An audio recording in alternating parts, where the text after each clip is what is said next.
How do we bring face A up to match with face B?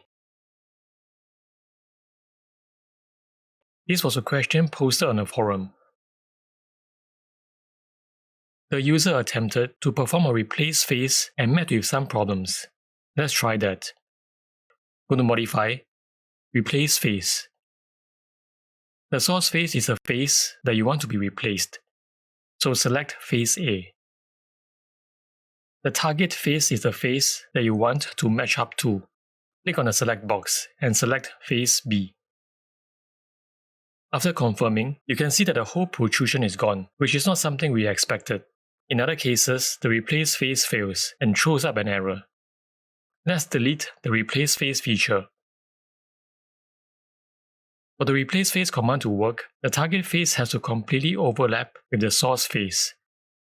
We can use the root surface command to build a target face. Activate the Surface tab. Go to Create, Root. Remove the Chain Selection option.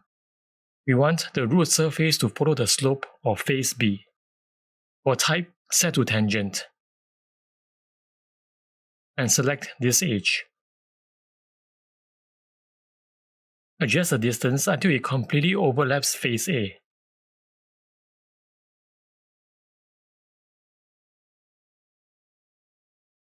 Once you confirm the feature, this forms a separate surface body.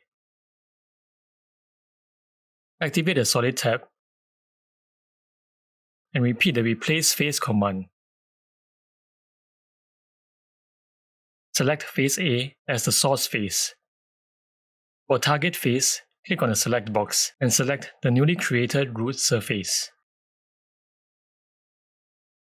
After confirming, we can hide or remove the root surface body. There is actually a faster way to produce the same result.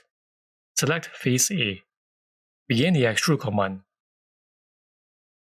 For extend type, set to 2 object and select this face. The extrude would extend up to the selected face.